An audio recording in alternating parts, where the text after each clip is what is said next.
For my graduation, they left me a cold pizza and a heartless note saying, "Congrats, 1 week after throwing my brother a huge party with fireworks." They told me I wasn't the celebrating type, so I walked out without a word and never came back.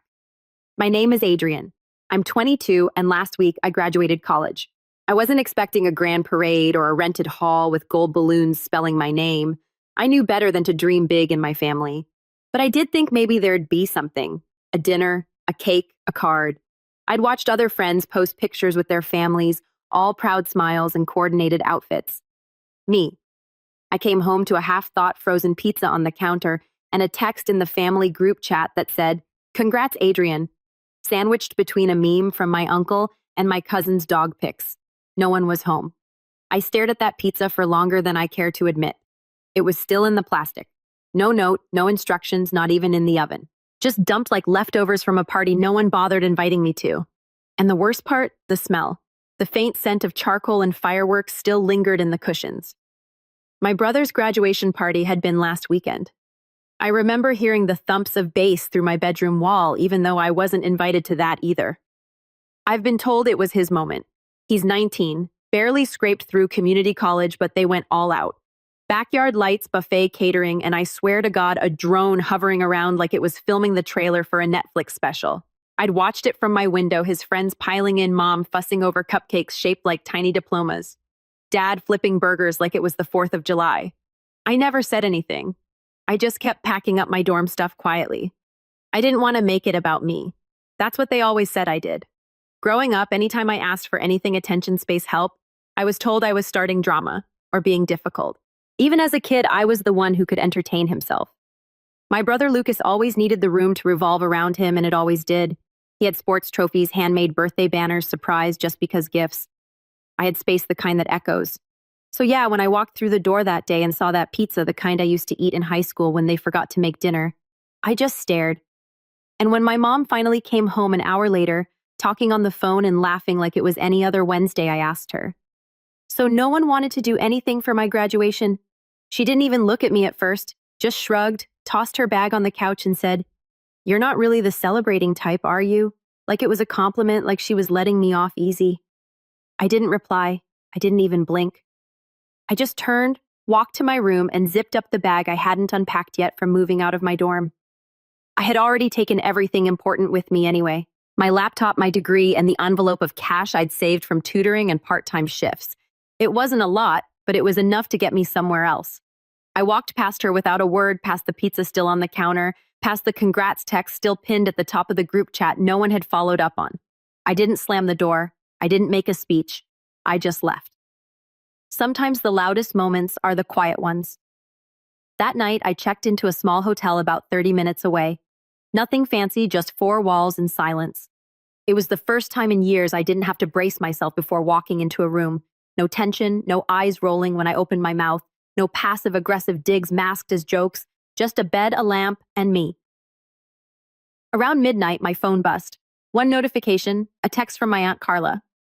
"Why is everyone freaking out? No greeting, no emojis, just that." I stared at it, wondering what they were saying, wondering if Mom was telling everyone I'd run off again the way she used to say it when I took long walks to clear my head and came back to accusations of being dramatic.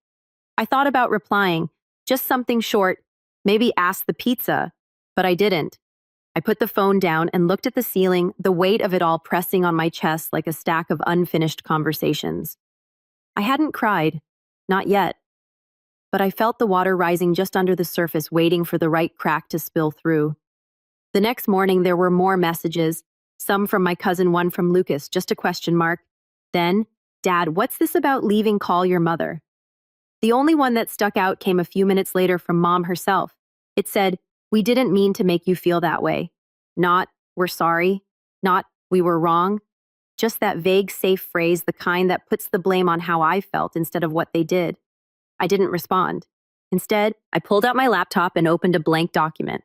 At the top, I typed the list, just a title: "Everything they don't know I paid for." I started writing tuition, groceries. Lucas's broken laptop I replaced without telling him. Dad's overdue credit card that mysteriously got cleared. The electric bill when Mom forgot it in January. All the times I kept the lights on literally and metaphorically and asked for nothing in return. They didn't know because I never made it about me, because I thought they'd notice eventually, because I thought family worked like math. You give, you get. But in our house, the equation never balanced, and I was tired of it. The next entry in that list wasn't a payment. It was a plan one they'd never see coming. The first time I ever considered pulling away financially, it felt like betrayal, like I was being petty or vengeful. But sitting in that tiny hotel room, replaying that shrug and those 7 words, "You're not really the celebrating type." Something inside me finally clicked into place. It wasn't revenge. It wasn't about getting even. It was about finally letting go of people who never held me. I spent the next day in the hotel lobby, headphones in noise-canceling the world as I went line by line through my online banking.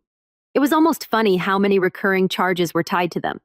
Netflix, my brother's email, Spotify, my mom's the phone plan, of course was still under my name, group family package that I'd taken over in college because you're better with tech stuff, water bill, electricity, the cloud storage everyone used to dump their endless photo backups. Mine. I'd never thought twice about it. I just paid quietly like I always did. That evening, I set a reminder. 3 days from now, cancel everything.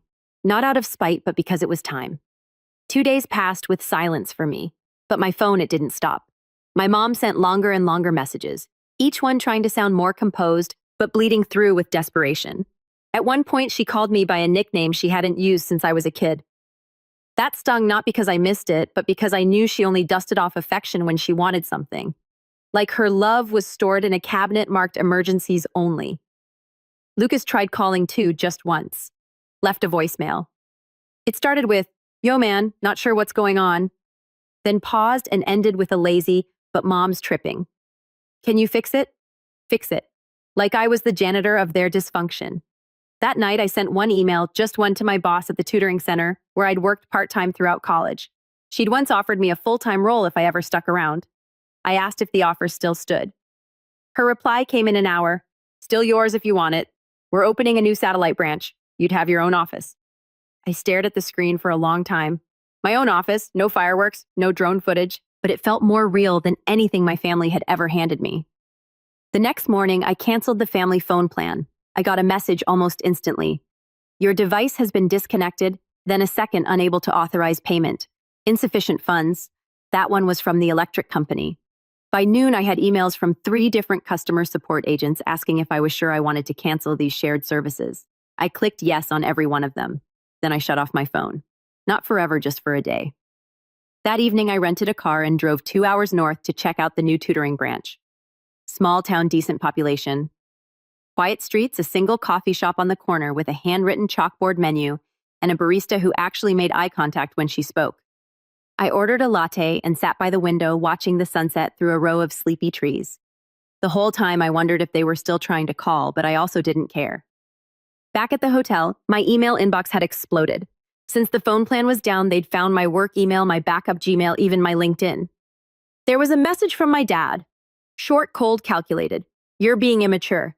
Family has ups and downs. You don't walk away from it."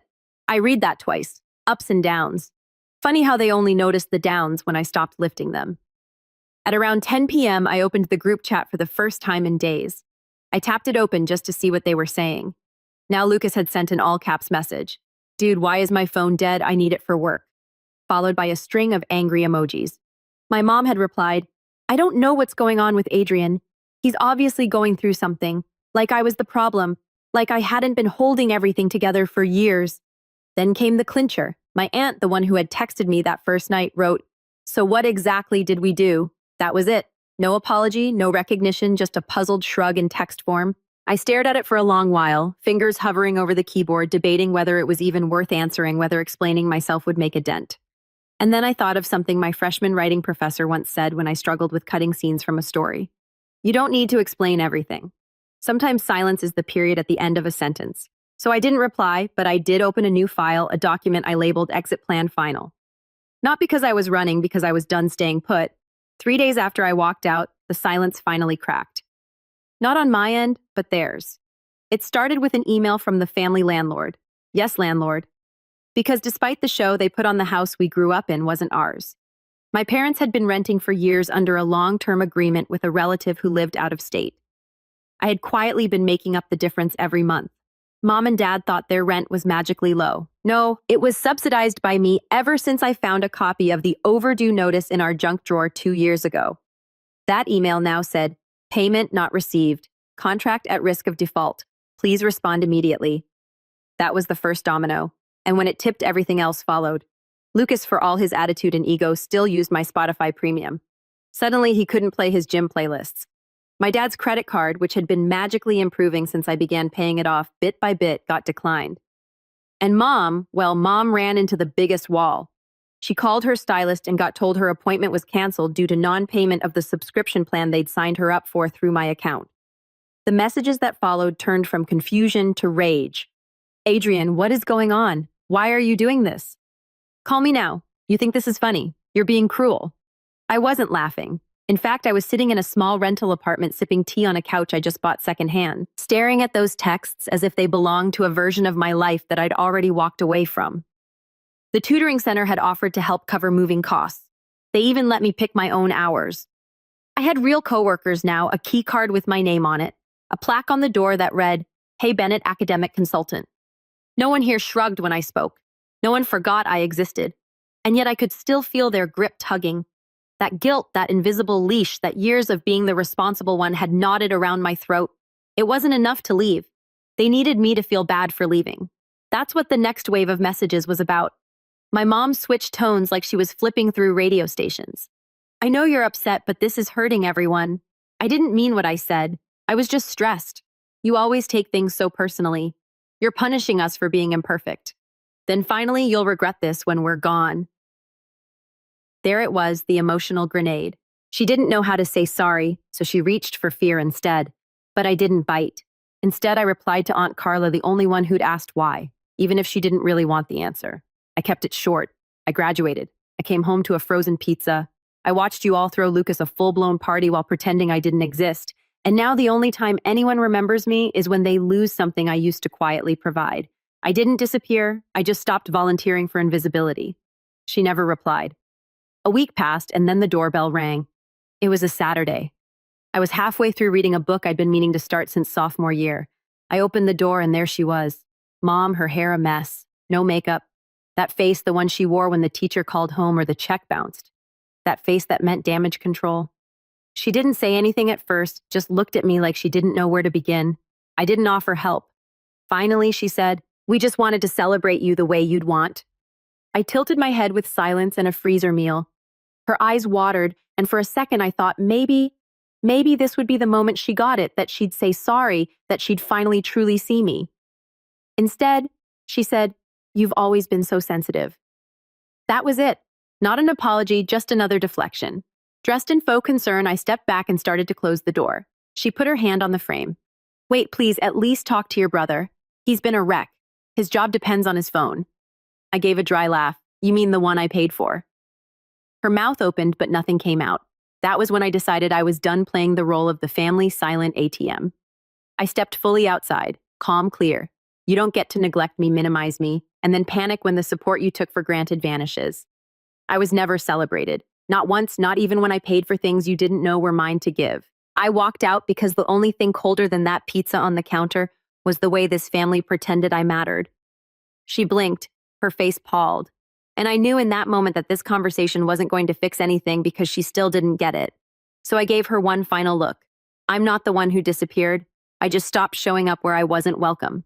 Then I closed the door, and behind it, for the first time in years, I didn't feel guilty. I felt free. It took exactly 3 days for the fallout to turn into full-blown chaos. After Mom showed up at my apartment and left empty-handed, I heard nothing. Not a text, not an email, not even a passive-aggressive Facebook post. Just silence. But silence, I learned, is rarely peaceful in families like mine. It's a pause, a lull in the storm before the next wave hits. And it did. I got a call from my former landlord at the tutoring center. He sounded amused. "Hey, Adrian, not trying to pry, but there's someone calling around saying they're trying to track you down." A woman, emotional, left a message saying it was urgent but didn't say what it was about. Thought you should know. I thanked him, already knowing who it was. That same day, I opened my laptop and checked the shared family Google Drive. It was still linked to my email, one of the last things I hadn't touched. Inside, buried in a folder named Home Stuff, I found copies of unpaid utility bills, rent notices, and something new, a scanned letter from a collection agency. My name wasn't on it, but I'd seen enough of these before to know where it was headed. I logged out. Later that night, Lucas tried to call me using someone else's number. When I answered, there was a pause. "Dude," he said, "you really cut everyone off, huh?" I didn't reply. They're freaking out. Mom's crying every day, Dad's barely talking to anyone, Aunt Carla's been trying to talk sense into them. But look, can you just come home and talk to them?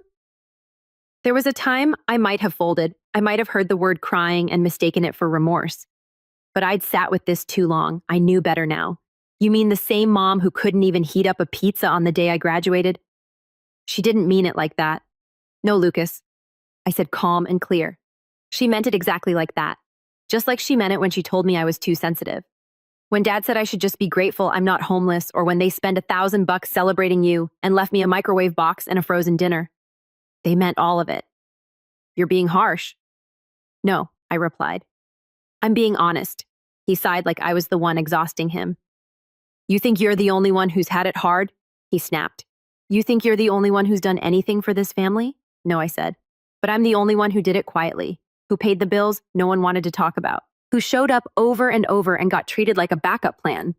I paused, letting the silence stretch. Why do you think I stayed quiet so long, Lucas? Because I didn't want to hurt anyone. No, it's because I knew the second I stopped giving, someone would call me selfish. And look, here we are. He didn't respond. I hung up. The next morning, I got a letter in the mail, a real one, handwritten. The envelope had my mom's loopy handwriting. Inside was a 2-page letter, half apology, half justification. She wrote about how hard things had been raising 2 boys, how they didn't mean to overlook me, how Lucas had always been more expressive and I was independent. She kept using that word like it was an excuse, independent, as if being low maintenance meant disposable. She said they were scared that everything was falling apart without me, that I'd always been the one to keep things running smoothly. She ended the letter with, "We need you. Please come back so we can fix this." I folded the letter neatly and placed it in a drawer, not to frame, not to save, just to remember. Because here's what they still didn't understand. You can't fix something that's been broken by design. My absence didn't break the family. It just exposed the cracks they'd been plastering over with denial. I moved forward. The new tutoring branch took off faster than anyone expected. I ended up managing a small team of junior tutors, all of whom reminded me of students I used to be. Bright, quiet too, used to being ignored. I gave them room to speak, encouraged them, celebrated small wins. One of them, a soft-spoken kid named Ezra, told me I was the first adult who ever remembered their name without asking twice. That stuck with me more than any family compliment ever had. I started building a life that didn't orbit around people who needed me to shrink in order to shine. I met neighbors, made friends, bought myself a bike. I found a new routine, one I didn't have to apologize for. Eventually, I blocked my family's numbers, not out of anger, but peace. I needed to stop letting them rent space in my mind without paying. Months passed. Then on the morning of my 23rd birthday, I woke up to a knock at the door. It was a delivery driver. He handed me a small box, no return address. I opened it and found a folded card and a framed photo of Lucas and me from when we were kids.